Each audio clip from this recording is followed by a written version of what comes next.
What's up, hockey fans? Coming to you on a Oh, Monday. You missed me. Yeah, Yeah, you can't got lip me. sync with me during the Open. That's not how this works. I actually forgot it was even Monday. I'll throw something a little different at you. I normally have the energy going into these, but it's a Monday. I could use a little caffeine boost. Yeah, tail's dragging a little bit today. I have just, no amount of coffee has helped enough.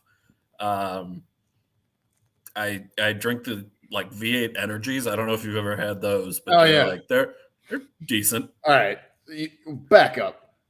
You're 31 now. You're not 41, 51.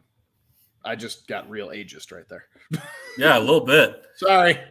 No, I guess what do you expect? It's my last year in my 20s. I'm enjoying it. The absolute legend Drake Barnish checking in. Hey, USPHL all-time leading scorer. What about me? It respectfully, Drake is even more of a legend. That's not to discredit you. That's to credit Drake. Oh no, I'm saying Dan the Man. Yeah, I want someone to say hi to me. Yeah, I said hi to you off the top of the show. That's probably all you'll get. We'll see. We'll see how the chat goes tonight. I'm just here for the fun times. You give us the stat shit. Yeah, the Golden Knights are one game away, my guy. There you go. You get a what's up, bud. Hey, him and I go back and forth. Matthew, I'm on Wild Talk. Thank you, everybody, for tuning in tonight. We're going to talk a little Golden Knights being one game away from clinching the Stanley Cup. What can Florida do to prolong the series? We'll take a look at that. Absolutely. We'll talk about Calgary's new head coach and put a little bit of a bow on the NHL Combine. And Joel, we didn't even get to talk about this, but I have a great talker for you later in the show that we'll get to involving the Combine and the draft. But let's start with the Golden Knights. They hold a 3-1 lead in the Stanley Cup Final. And Joel, I got to ask you right off the bat, does Vegas clinch at home tomorrow night in Game 5? My heart wants to just jump out and say absolutely. It's over. You and HP say it all the time. Stick a fork in them, they're done. Yep. About the Panthers. I'm only hesitant, and I'm setting you up for a stat you told me earlier. I'm only hesitant because Florida's been in this situation before. Everyone's counting them out, heading on the road for Game 5 when they're down 3-1, backs up against the wall against the now best regular season team in NHL history, and they managed to get that done. I'll set up the volleyball for you to spike it with, the fun fact there with this is different. This Vegas team is different than that Boston team, and I don't really care what anyone says. This Vegas team is very different. They're coached better, in my opinion. Quite frankly, I think their makeup of depth is better, in my opinion. And you're going to tell me another stat too. And interestingly enough, on that coach note, where did Cassidy coach last year? I know. That's the best part. It's the Bruce Cassidy revenge tour, but it's off to the side because he's sitting there like, I'm in the Stanley Cup Final. You guys set a regular season record down there in Boston or over there in Boston, and how'd that work out for you? A big fat nothing, not even out of the first round. Not super well. No. But yeah, this stat really, I think, puts the series so far into perspective and really highlights the difference in Florida's approach. So in 7 games against Boston in the first round, Florida had combined 157 penalty minutes over those 7 games. That's still a lot. And it's the misconducts adding up over time. Through 4 games against the Golden Knights, the Panthers are at 178. So they had 157 PIMs through 7 games against Boston and 178 in 4 games against Vegas. Now, I understand some of those, especially the Kachuk misconduct penalties in Game 2. I get that. And I see what you're saying there too, but if you actually do the math anyway, when you said 178 right now, right? And it was 157 through 7. They're at 178. go ahead and take the 20 total minutes of those Tkachuk misconducts out of it. That probably shouldn't have, like we agreed last show, they shouldn't have been misconducts. That was crap. But take the 20 minutes out, they still broke it in 4 games. Yeah. Still at 158 in 4 versus 157 in 7. Yeah, it's the lack of discipline at times has been really evident for Florida throughout the playoff run, but in particular in this series, it's really come to light. Yeah. And again, we talked about the officiating, but still, like they're quite frankly, I think the outside of those misconducts on Tkachuk in game 1, the officiating's been fine. Which is weird to say. It hasn't been as bad as we've seen in some of the other rounds. There have still been. It's a low bar. I get it. But it is. And there are also times where it's also like they've very much swallowed the whistle.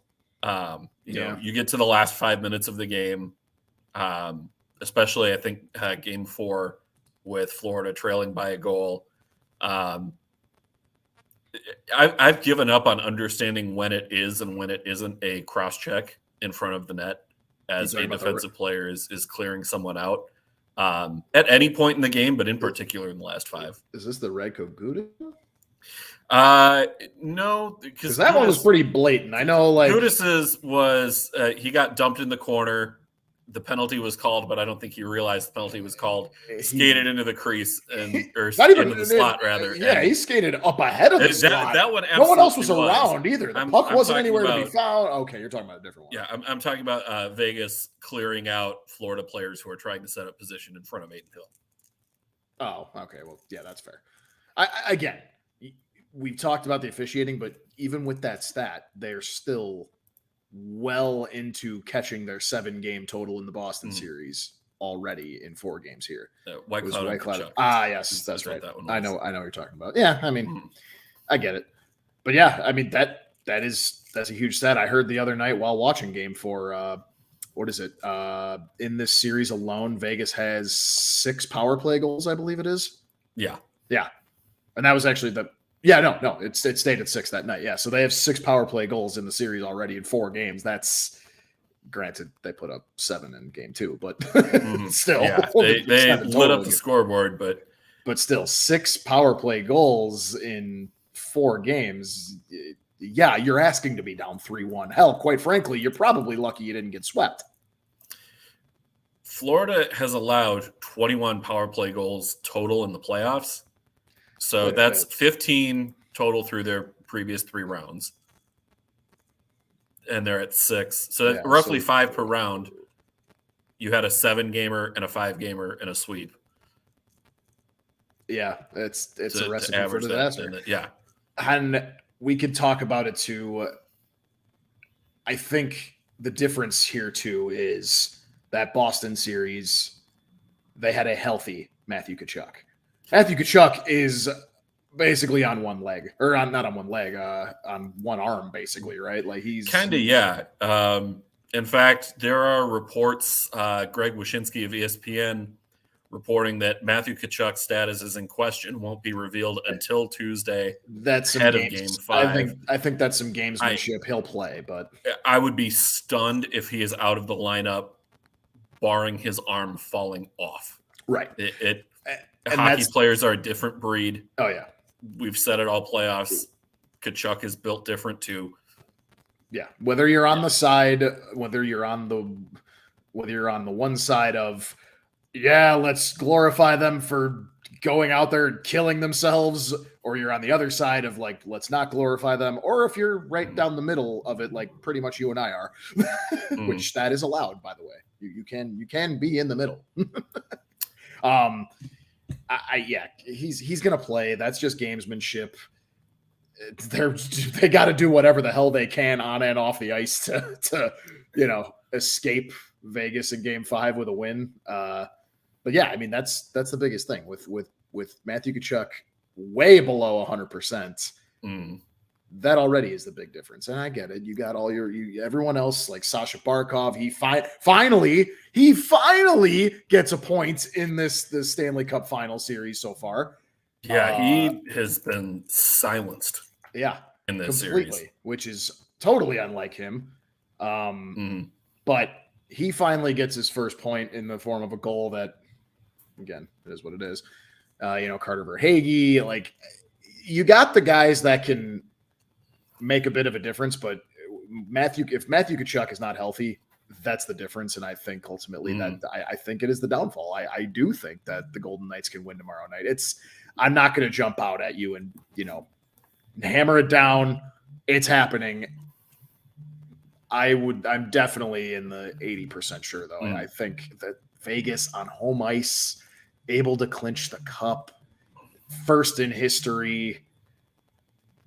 That barn is going to be electric. Oh, my God. I'm so mad that I am not there yet. And I'm a little mad they're not going to go to Game 7. I really don't think this goes to 7. There's no way in hell. If it goes to 7... It's not looking great. I will say, and I want to get a bet stamp mention in here pretty early in the show. Of course. The line has actually moved for the Vegas puck line. You and HP and I all talked about earlier taking Vegas on the puck line. I got in plus 150. Same. I got a plus 150. That line has actually moved up to plus 160. Crap! At that point. So I knew I should have waited. This is why you waited out a little bit. You do your odds shopping on the BetStamp app. Absolutely. And you make more money because, as Joel and HP and I are all finding out the hard way, when the line moves and you aren't able to capitalize on the best odds, you're leaving money on the table. So absolutely. So we dropped the ball a little bit on that one, but there's still time, I guess, if we wanted to. It's interesting. Cash out and switch, you could probably still do that. And you know what? What is BetStamp, Dan? Yeah, it's a free app. What? It's free app. Yes, wow. Which, by the way, you can download. Let me get the banner up here. Signupexpert.com/Pod Celly. That'll get you the free app. You can sign up for sports books there. Take advantage of those welcome offers, which for those who don't know, I'm a betting content writer. And these sports books, as you sign up with them,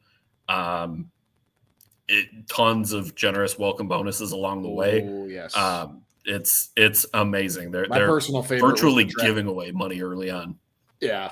My personal favorite was the DraftKings giveaway, that 200, was it 250 instantly? I think it was. Yeah. Or 200. Yeah, like bet $5 and yeah. $200. It was $200 instantly. I turned in bet credits. Yeah. And I'll even tell you the amount of money. I turned that free $200 into, like I said, I bet $5. I think I won the bet too, but yeah. I bet $5, turned some portion of that 200 free money dollars into like a payout of like $167. So it was like plus. Yeah. Yeah. So you're coming out way ahead because that 200 bet credit, like, and some of them, I mean, there was one I saw that has as much as 1,100 in bet credits as potential. Yeah. I got to create some more accounts. Yep, sure do. And it helps us if you're signing up for the sports books there too. Yes. So use our promo code Snipe Celly when you're signing up. The app is free. You cannot place the bets through the app, but we had. But you can track them. It's a fun little tracking tool. If for nothing else, you want to use it as a tracking tool. Yeah, track our bets too. We're on there, so yeah, follow us. See if you can do better than we do. I'm gonna toss mine in there. Actually, you probably will. So we'll see. But yeah, going back to the series with Vegas and Florida. It's a 3-1 lead. We've mentioned how loud that building is going to be tomorrow. A chance to win on home ice. And yet, on the money line, it's minus 170 with some debate as to whether or not Tkachuk is going to be in the lineup. I think he's in. He's in, and either way, I don't know how much that's going to move the line. I don't see a lot of sports books budging on that. I think they know just as well as average you and I know. He's going to play. Whether he's at 100%, he's not going to be at 100%. Right. We know that, but the line's not going to move too much. Yeah, is Tkachuk at 75%? better than his replacement at 100%? Maybe.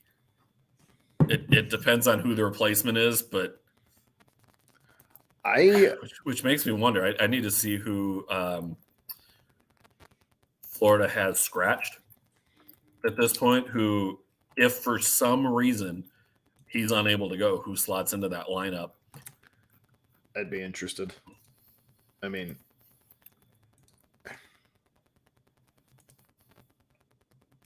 it's just one of those things where, like, I want the speculation is fun, but there's no way. There is no way. Sam, if you're watching, can Alex Lyon play forward? Actually, watching, but I had to throw that one out there. I would kind of like to see that. Actually, it'd be fun. It'd be entertaining. That's like you in our NHL or our Chell leagues coming out to give me a stick, I'll play. Yeah, I did that in a game with when I was with Lambda Chi, intramural floor hockey. As goalie, we were down 2-1. Ran to the bench, threw off the shin pads, grabbed a forward stick, and picked up an assist. Forced overtime, and we won there. Good boy. It was good stuff. Matthew's saying, yeah, but it's the playoffs. So Tkachuk could go at 10% if he wanted to. It's his call. Yeah, and that's the big thing. So I have and I mean, the other big difference here too is Bobrovsky was the number one cop on the force the rest of the playoffs. Now he's back to mid-regular season form, Sergei Bobrovsky, who's just letting in. It's not, and again, it's not all his fault, but we said at the beginning of the series they needed Bobrovsky to continue to be absolutely lights out, and it has not really come to fruition. Again, not his fault, definitely not. But he's been hung out to dry exactly quite a bit. Yeah, but also Vegas figured out shoot high on Bobrovsky, and right. They're in decent shape, right?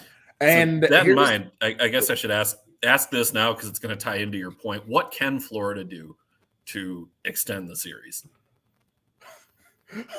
Man, I don't know.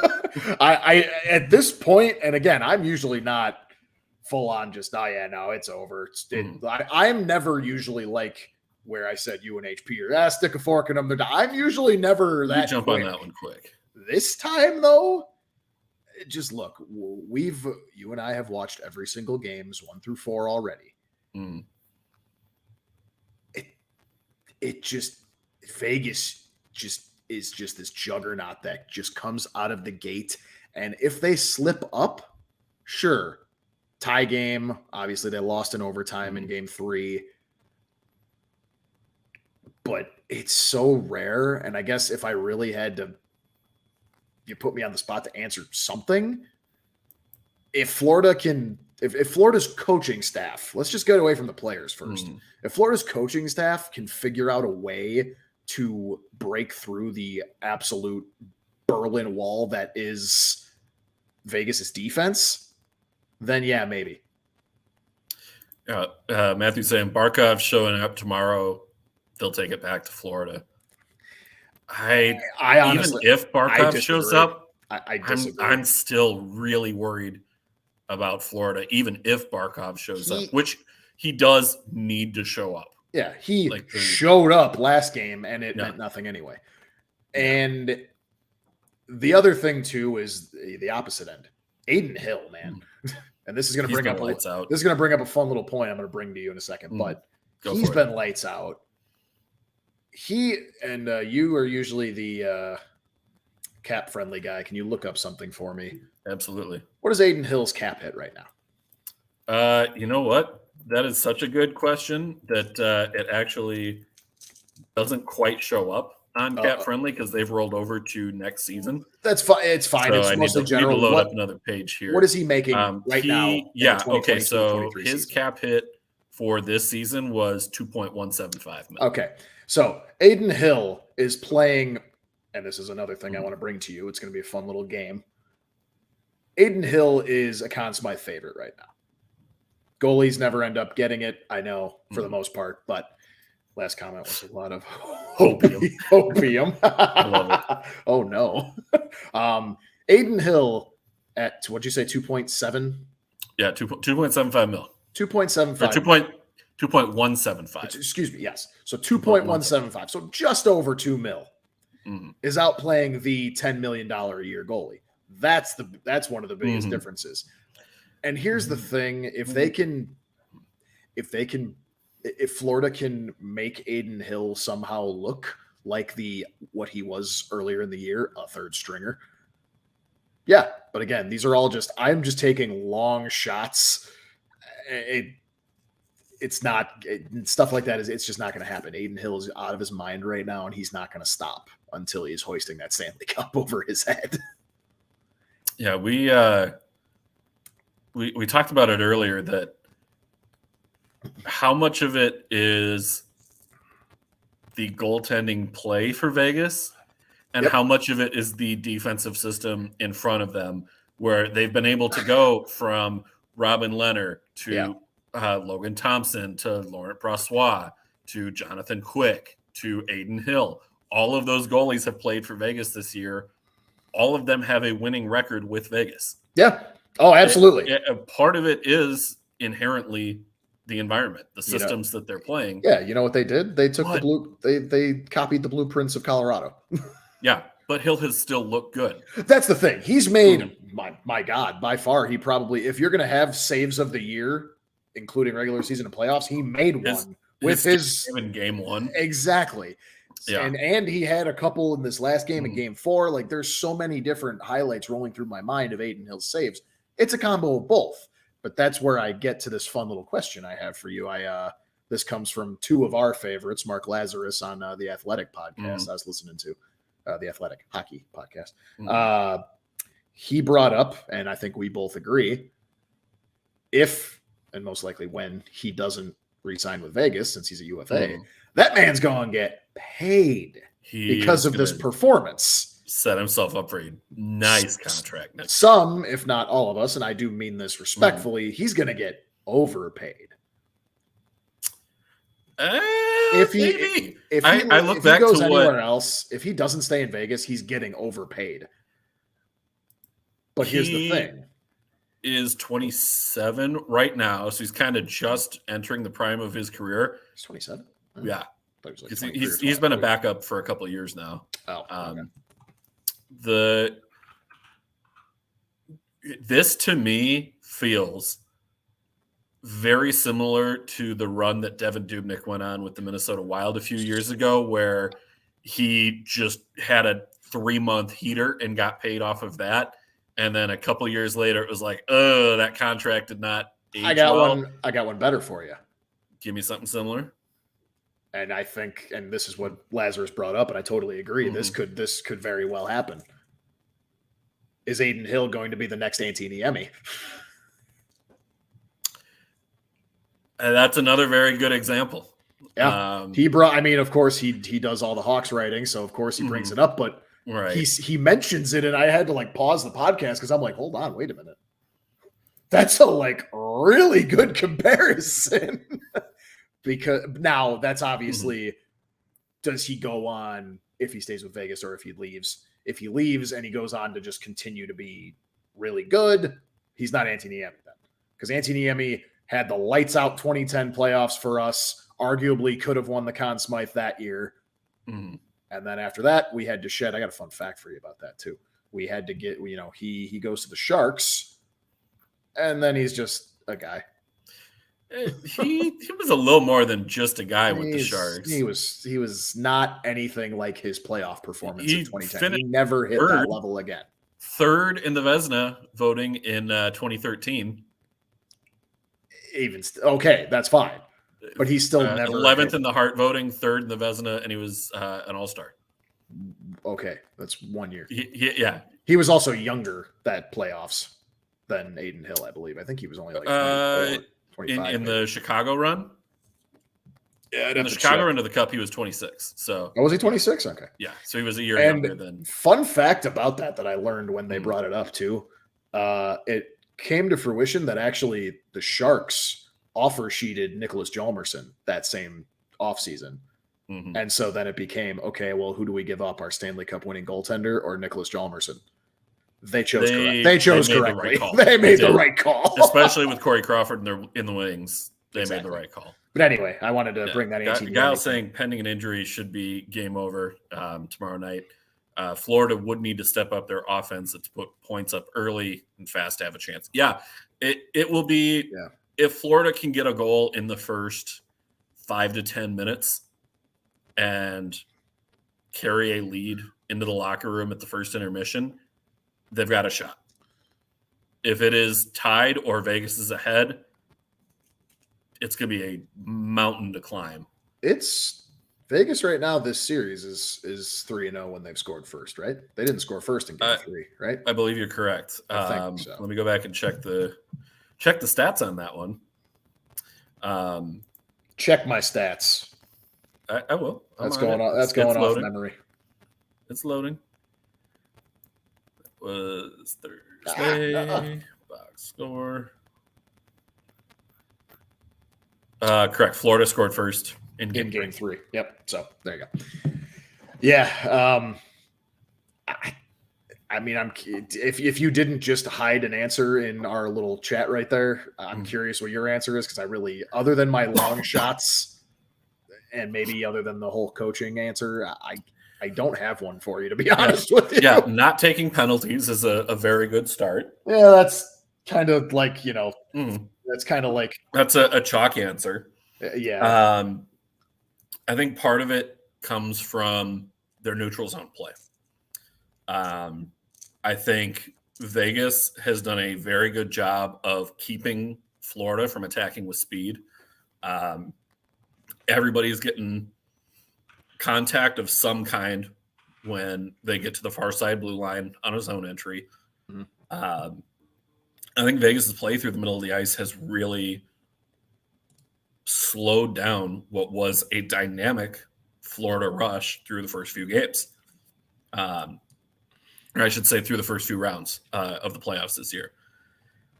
The speed element being gone from Florida's game, or not gone, but definitely reduced and slowed down quite a bit, has forced them to have to play even more physical than they already do, which was the knock on Florida last year when they won the President's Trophy and they were out in round 2.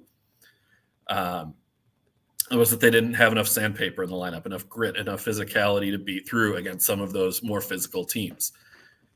Now that they have that, they're meeting it even more with Vegas, and there's just not really an answer there. So I don't know if that means you need more dump and chase to beat through with speed and try and attack with some more speed, and you go dig the puck out of a corner and win a battle there and get a play in front of the net, whether it is trying to create more lanes to attack off the rush with speed. But that's going to be the biggest thing is, can Florida break through in the neutral zone, hit the line with speed, get into the zone, and generate your offense that way? I think that's how you have to beat it, because they haven't done a good job of setting things up offensively in the zone once they're there. And if they can hit the neutral zone with speed, can their one-armed star put the puck in the net with one arm? Yeah, and can he do it with 5 seconds left in regulation to force overtime and be a walk-off winner in overtime? Because that's what it's been. Where he shines is overtime. Yeah, it really is. And he's just got to get some help. So I have a question for you. It's a fun little game. Who knows if it ends tomorrow night, but I think we know. But if it doesn't, as we stand right now, whether you can base it on whatever, you can base it on your eye test, you can base it on others' eye tests, you can base it solely off points, whatever you want. Who right now is your Conn Smythe winner? I'm going Marchessault. Aiden Hill has been a great story. Marchessault is tied for the playoff lead in goals. He's tied for the playoff lead in points. There's a decent difference between him and the other Vegas players on that list. So I think for me, and the sports books reflect this too. I'm looking on DraftKings here. Marchessault is minus 400 to win the Conn Smythe. Next is Aiden Hill at plus 900. So it's that big of a difference. And that reflects the betting markets too. That's how people are betting. That's how they're leaning. That's how the line movement works. That hurts my beginning of the series Conn Smythe bet, but he's still a favorite. I know the betting lines might not show it, but Jack Eichel is absolutely still up there for me. He's only 1 point. If we're talking points, he's only 1 point behind. And if it makes you feel better, I bet on Rupe Hintz to win your Conn Smythe during the last round. So how's he doing? He's actually still tied with Marchessault for the goals lead, but he's been noticeably absent this entire series. Do you get a consolation payout if he's doing well on the greens right now?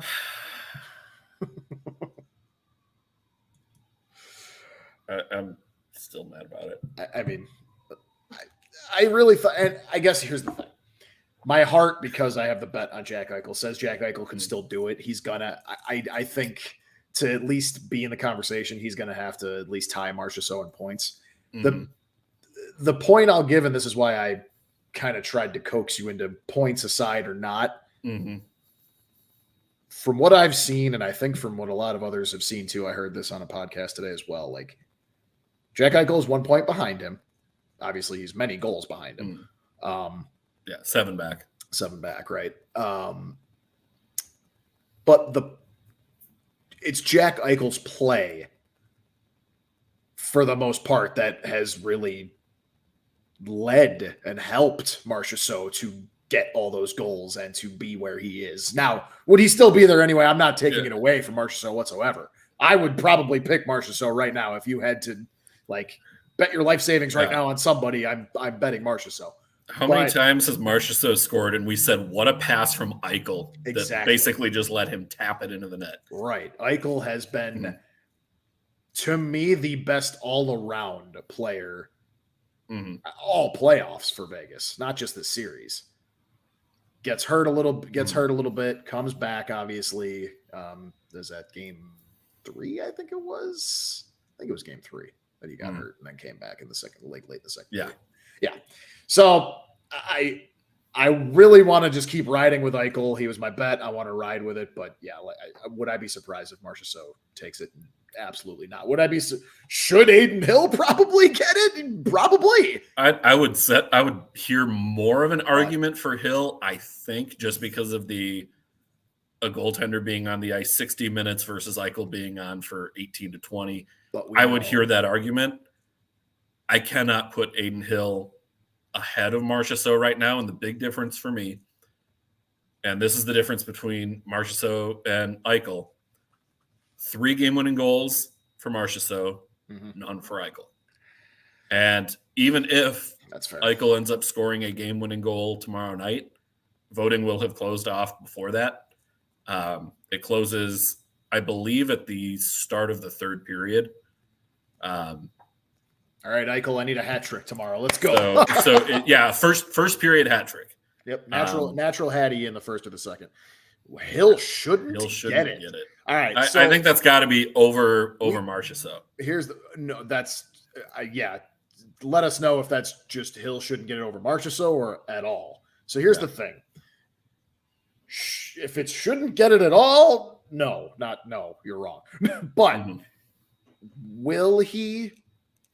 Probably not, because look, let's face it, goaltenders are usually snubbed for that. I've said it before. I've now lived through my team winning 3 Stanley Cups in 6 years. Exactly. The running back, actually, that was a big thing they talked about again. Pure voodoo.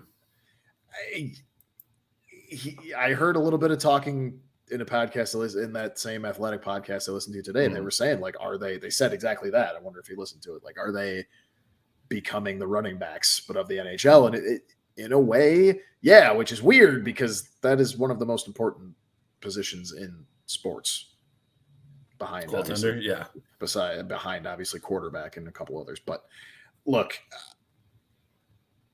they get snubbed all the time. I lived through 3 in 6 years, and all three of those cups.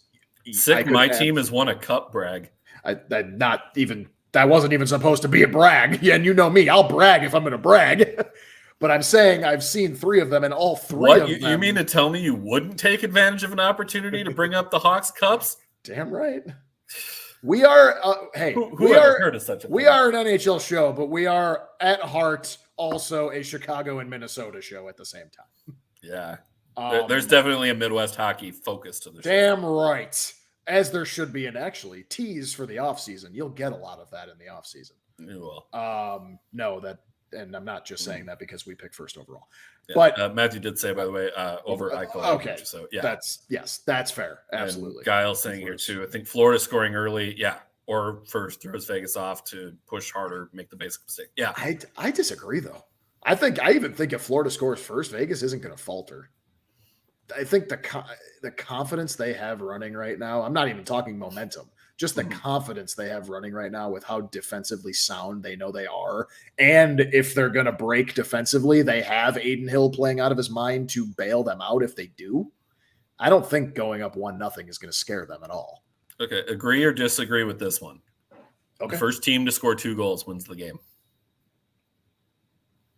It's really weird you said that because I was about to bring up if Florida gets to 2, then we could talk. Yes, I actually do agree. Okay. If either team takes, you know what, I can't say that. Sorry. If either team takes a 2-0 lead, that team wins the game. You're not going to go fully first team to 2 goals wins?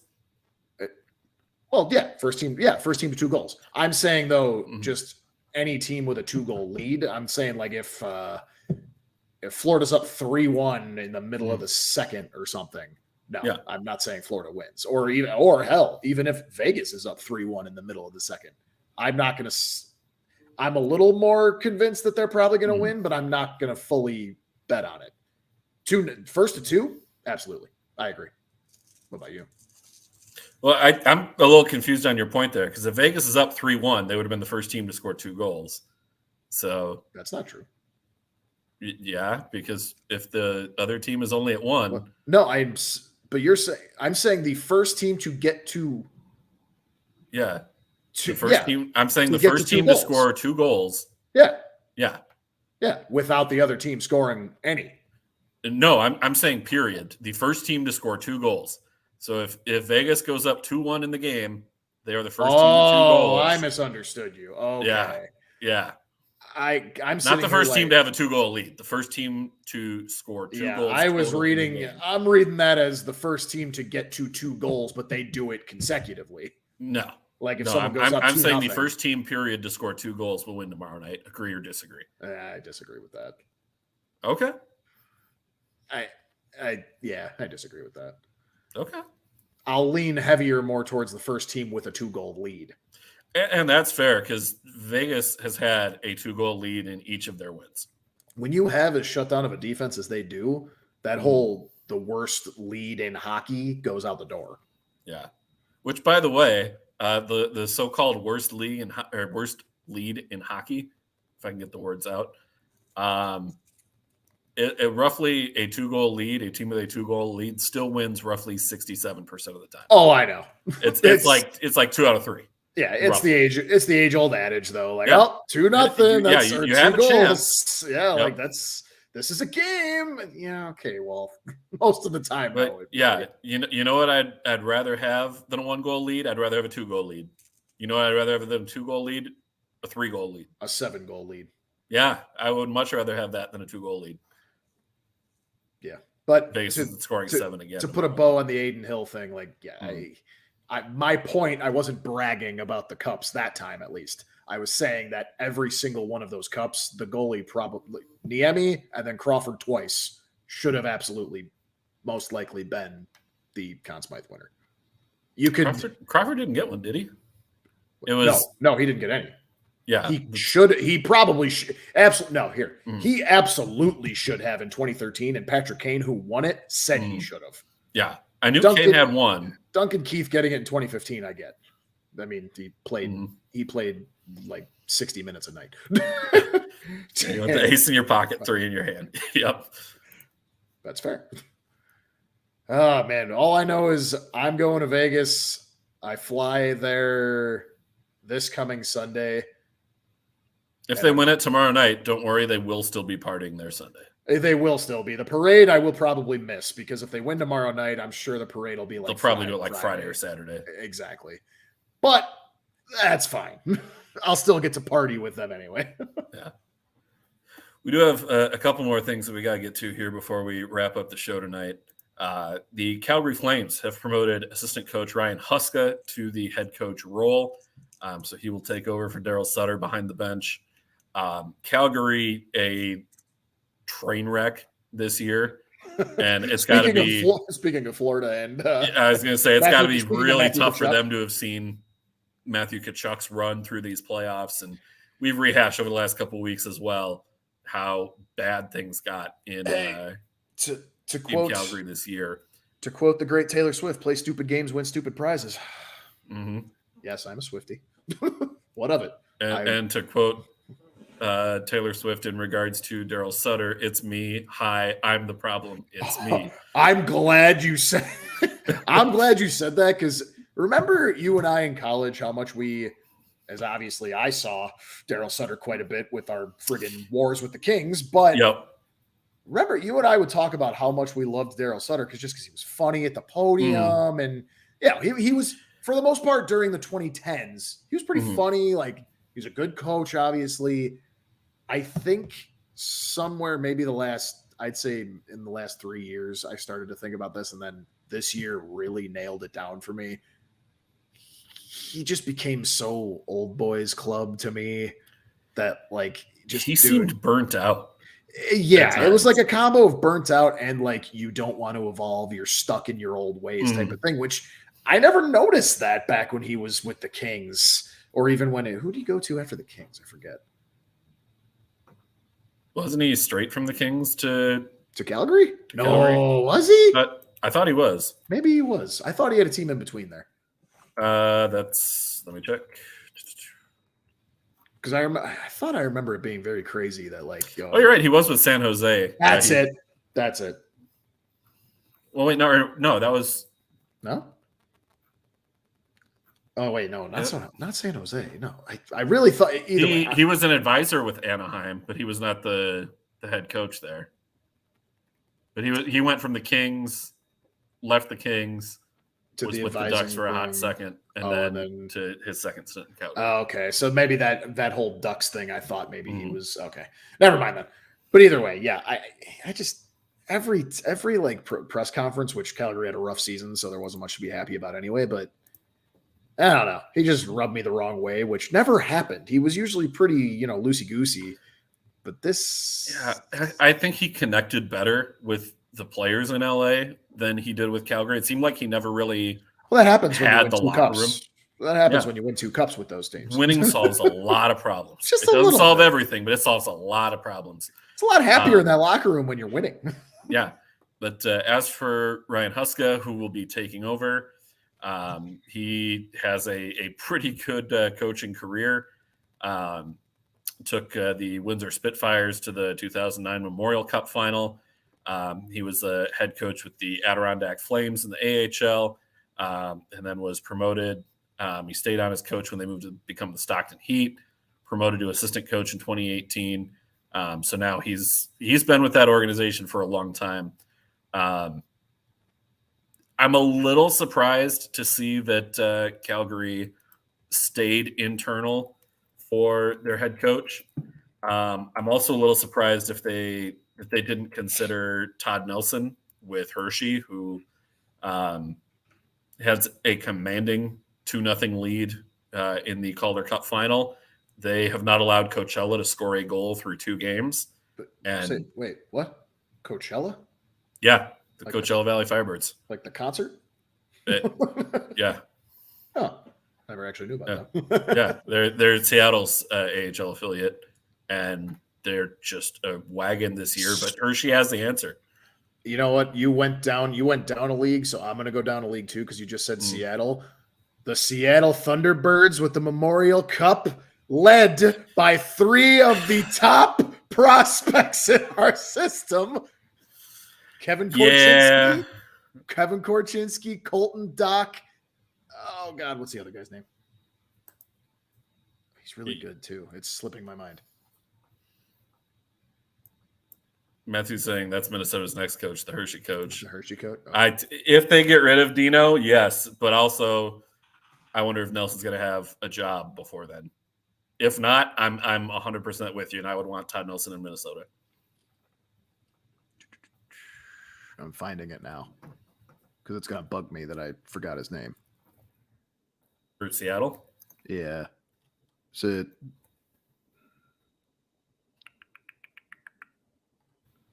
oh,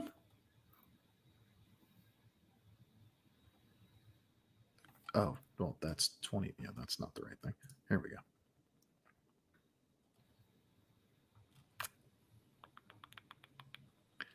I want to. Is it? Yeah, I said Colton Dock, Kevin Korchinski. Is it Nolan? I think Nolan Allen. Yeah, Nolan Allen. That's who I was thinking of. Yep. Okay. Yep, he was the 2021 pick. I was trying to think from last year, and I was like, wait a minute, that's not your guys from last year's draft. Korchinski's there, but oh no, I wasn't saying just last year's draft. I'm just saying. Yeah, I was really confused. Yeah, so I was trying to run through names from last year's draft. I'm like, who's there? Colton Dock, the better of the Dock brothers. Yeah, they got ran over by the Ramparts. Yeah. Grandma got run over by a Rampart. And then one more thing, as long as we're talking prospects. Wait, isn't the Ryan NHL Helskott from the Combine? Blackhawk? Oh, I did we say that? I think you told me that, right? I told you that earlier in the show, yeah. Because I was like, it was in the show, or if it was while we were in the. It was when we were in the dressing room. Yeah. Okay. Okay, but yes, former Chicago Blackhawks. So there's your tie there to get another Hawks plug into the show. We got a lot going on. I don't know. The NHL Combine just wrapped up. Speaking of, and Joel, my question for you that I teased earlier in the show and gave you no time to think about, I'm going to put you on the spot. It's a fun question. Okay. Now that you have seen some of the tape from the Combine, watched some of these workouts, seen the drills they go through, it's nothing like the NFL Combine. Oh, I know. It's some similar drills, but it's nowhere near as like, the wave of Will Levis going from, well, holy cow, this guy could be a top 4 pick, which was the dumbest hype train I've ever seen. Absolutely, and then he goes to the second round. But that kind of post-season pre-draft hype, it's not there for the NHL the same way you pretty much know the athleticism and everything. It's still important because you get to see a lot of their cardiovasculars. I think you gave us the stat of grip strength and stuff like that. The grip strength that Fantilli placed in the top 10 and Bedard didn't, so we were ragging you on that one. Yeah, and then the biggest part of it is the interviews to me. That's the most important part of it. Yeah. And they say that's what tanked Shane Wright's stock last year, was that he didn't do as well in the interviews. Right. So my question for you, Joel, is which prospect not named Connor Bedard or anyone else in the top 5? Because I knew if I gave you the answer of which prospect are you most excited about. Well, I wouldn't have. Hold on. I wouldn't have. Connor Bedard. But that's the obvious answer. I would have given you some. And he's going to Chicago, so I wanted to ask somebody outside of. And I didn't want to make it, a super easy layup here with, if I'm not as excited for Bedard, I'm excited for Fantilli. I'm excited for Will Smith. I'm excited for Carlson, Michkov. I wanted to go a little bit deeper than that. So give me somebody outside of that rough projected top 5 that you are excited about. So I actually have an answer for you right off the bat. I don't have many stats on him yet. I've mostly just a tiny bit of. But you throw the name out and you tell me the hype, and I'll pull the stats while you're. Yeah, I pulled up some of the just basic stats, but I wanted to try and find the actual just combine. If you could, I have actual goal assist type stuff. If you could pull up combine type things, again, I know it doesn't really matter, but a lot of this answer comes from a lot of mock drafts and a lot of talk, because obviously we're taking Bedard, so it's okay, we can talk all day long now of, oh man, who are we gonna take with 19, or are we gonna move up into maybe not the top 10, but the top 15. Mm. And I think I remember hearing from the combine too. I'm kind of excited. And I kind of really hope we get Gabe Perreault. Yeah, I thought that was where you were going to go. I thought it was either going to be Perreault or Andrew Crystal that you were going to say for your. I've heard about him too, and it sounds like after the combine, I started hearing a lot of things about Andrew Crystal. Like, I know the range before the combine. Again, I know it doesn't hype anybody up, but the range was like, you know, he could go in the top 15 or he could go in like the third round, and it was everywhere in between type of thing. I've been hearing a lot of like he should most likely go in the first, if not very early in the second type of thing. But I haven't really read into much of him. Gabe Perreault, I've heard so much. It's a very consistent name across a lot of different outlets I've been listening to and reading.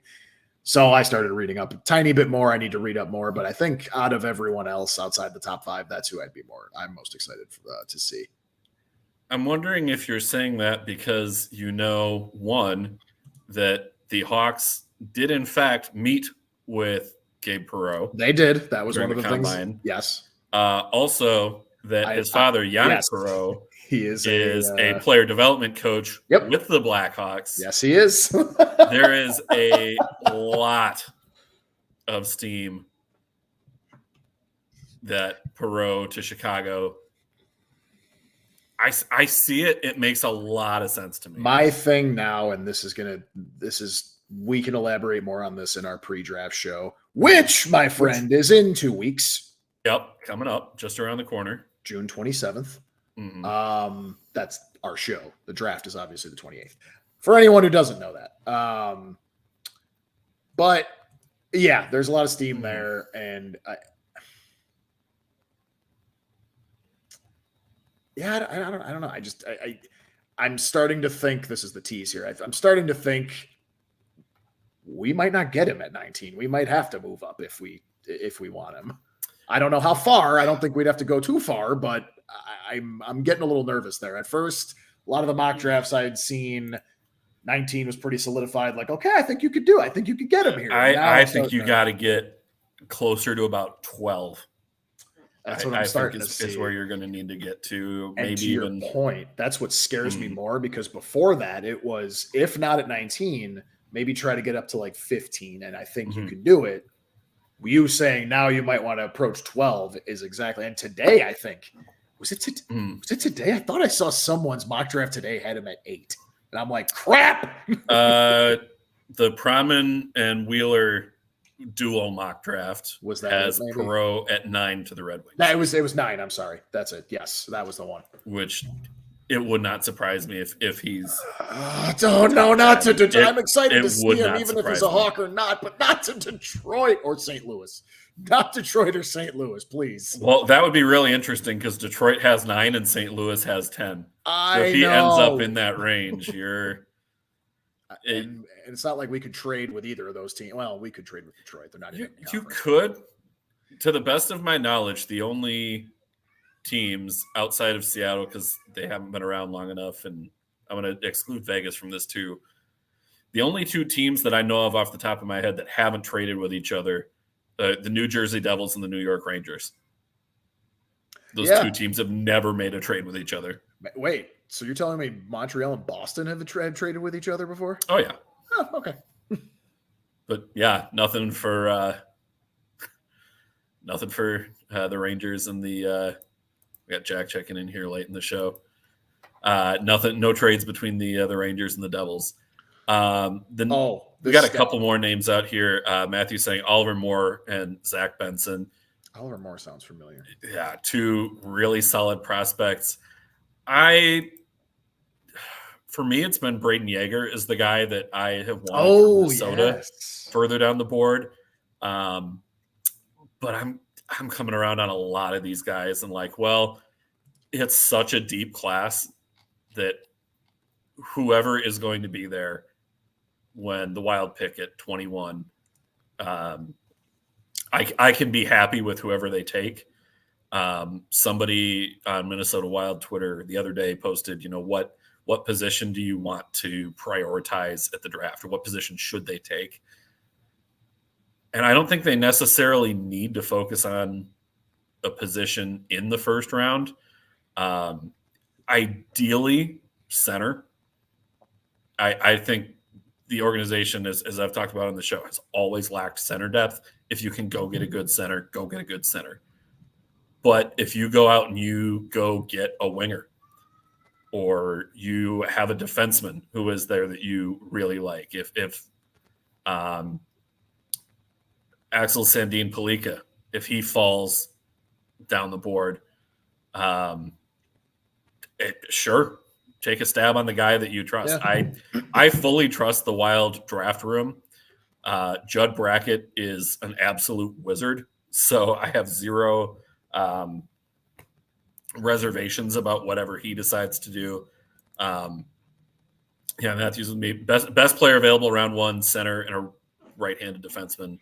Yeah, going into the later rounds. Yeah, and so excited for this draft. Me too, dude. This is the most excited. Yes, I get it. I have number one overall, but this is the most. You even gave me this. Is the most about prospects I've known in any draft. And and here's that stat about Gabe Perreault I was looking for. I knew I had it. I was gonna his video game like numbers in the U.S. national under 18 team, 132 points. Yeah. Plus 79, 53 goals, 79 assists. I heard that, I need to look up tape of him and such, but I heard that stat on the CHGO Blackhawks podcast, the Chicago thing. Mm-hmm. I heard that stat and I was like, I'm sorry, what? That's not exactly subtle, but it goes under the radar. Matthew, I'm with you on Oliver Moore. I think I'm going to officially make him the player outside of that top five I'm most excited about. I think he's the best skater in the draft, which is saying something because there are some pretty good skaters in this class. But just all around, the speed, the edge work, the combination of all of that, he's that dude. You know the other thing that came out of the combine? Connor Bedard confirmed Quadzilla. That man does not skip a leg day. No, he does not. The other thing that was confirmed, 5'9.75. Oh my, yeah, he's 5'10". All right, he's officially just short of 5'10". And on skates, he'll be 6 foot. That's fine. Yeah, but we had to comment on that one. I saw the 5'9.75". Smith, Leonard. Yeah, that line is all going to Boston next year. They're all first round guys in the draft. It's Michigan 2.0 when Michigan had their run of the top overall picks, except it's an entire forward line. There was another. You know what? I'm going to tease this for the draft show, but I will at least ask you the question. Sure. Does Adam Fantilli specifically go back to Michigan? No. It was brought up. It was brought up in something I had read, and I'm like, it was a very I don't think he does, but there's this crazy no, maybe, but no, that's what I thought too. But if he does not go second, because say Anaheim goes off the board and takes Michkov. Oh God. If they, which by the way, no. And I've said this on our show before. I think as an offensive ceiling, Michkov has a higher offensive ceiling than Fantilli. Yeah. Okay. That'd be fun to have in 5 years. It'll be 3. You wait your 3 years and he's here. But yeah. I think for anybody not named Connor Bedard and Adam Fantilli, it will also probably take 3 years for them to get to that high-level NHL play that you're looking for, that Michkov will bring as soon as he is over. That's fair. I could see it, and that's the thing. Anaheim isn't trying to be good right now. They're not. They're going to be a top 5 draft pick team next year too, more than likely. Because they have the talent to be halfway decent. They have the talent in the system, but the talent isn't necessarily NHL ready. Oh, it's not ready. Right No. But they have a lot of talent there. But when you start putting together the idea of, okay, I could go McTavish, Zegras, Michkov as my top line, that's a darn good looking top line. Then you throw Jamie Drysdale in there defensively. Anaheim has a deep prospect pool. Talking draft, a player you're looking forward to in a year or two. A lot of guys that will go, honestly, in the top 16 of this draft, I would think will be in the NHL in 2 years or less. Oh, yeah. That's just because this is the deepest draft we've seen since they were saying this could be the deepest since 2003. Yeah, which was an iconic draft class. So much talent in that one. Going to have growing pains and looking at contending for Iserman or Celebrity next year. Yeah, Anaheim is they're going to be a lottery team next year. And lottery team in the sense that they could qualify for moving up to the top overall pick. So will we. Will be are you Anaheim a lottery team before us? No. It depends what you do with that cap. If you bring DeBrincat back too, we would have to do it via trade this year. No, because his contract's not up till 24. They're looking to trade him. I thought he was up at the end of this year, so maybe 24. That's why if his contract was up right now, I would be screaming from the mountains to sign him. He's RFA eligible right now. Right. So you could sign him. You would have to give up some draft capital to do it. Exactly. But Kyle Davidson is not in the business of giving up too much draft capital right now. Oh, man. We got a great question from Matthew here that I don't know that we have the time to give a full answer on. Do it. Who cares? Okay. If it'll be here in 2 years, do you trade Marco Rossi for a kid that is 1 year away that would go in the top 10 of the draft? Oh, man. That's actually really tough. That's a really tough question because Rossi was a top 10 pick too. That was 2 years ago now, right? That was 3 years now. Yeah, it was the 20 draft. Or 20? Wasn't it? Yeah. No, you're right. Yeah, you're right. Yeah. So he was the 2020 draft, and he was a top 10 pick, but he missed a year with myocarditis in his draft plus 1 year, with the talk that Rossi might be an IO for one more year of conditioning and development, which honestly, a lot of Minnesota fans don't want Rossi down there one more year. I wouldn't hate it. You're going to give your more educated, wild knowledge answer. I'm going to give I'm unplugged from that answer. I would do that. I would do it. Even if it's not for a center? Yeah. I would do it. The top 10, you trade Rossi for the top 10 this year's draft. Yeah, I would do that. I would absolutely do that. And that's not, and you know me, I say give the kids time, but this draft is just built different. I would do that. If you can guarantee that it's a center, and if you can guarantee that Rossi and the player in the top 10 that you trade for, who Matthew's saying, idea being you draft a center with that top 10 pick, if they would both be in the NHL 2 years from now, that's really, really tough.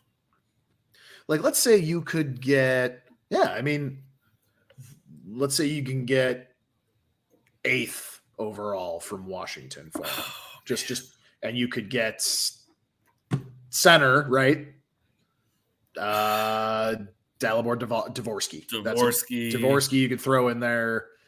I wonder about taking Oliver Moore at that spot. Like, oh man. Moore is that good a skater, which they need. Yeah. You can do that. You could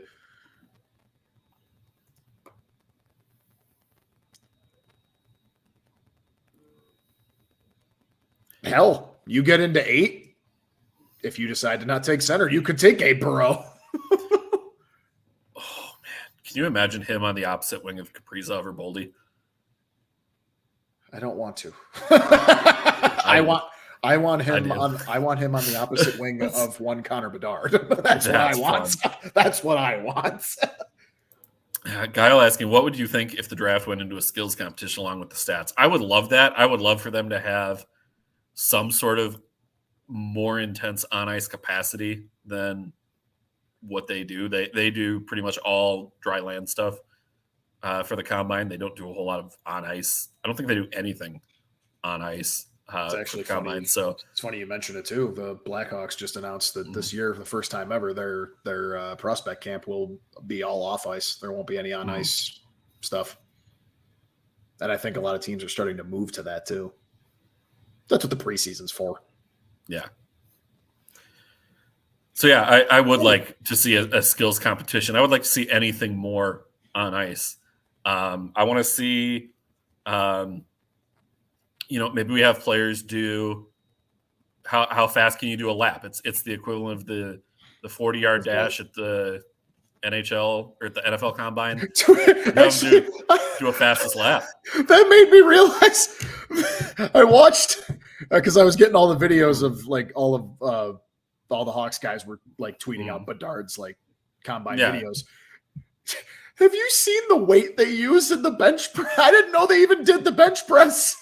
No. And I'm comparing it to what they do in the NFL. And I'm like, are those 25-pound plates versus like 220 versus 225? Yeah. Like, NFL does 225. They do. And I think NHL does like 50% of your body weight or something like that. I was just laughing. I saw the video and I'm like, all right, he can bench. Cool. And then I looked at the bar and I'm like, am I looking at this correctly? Are there even weights on that bar? That literally, I believe they were 25-pound weights on each side or 35-pound, but they were not 45-pound plates. So I was like, what's happening? Yeah. Anywho, I had to throw that in there. We were talking about the combine. Yeah. Well, that is it for tonight's show. No show next week. Joel, you mentioned you'll be in Vegas for next week's show. Yep.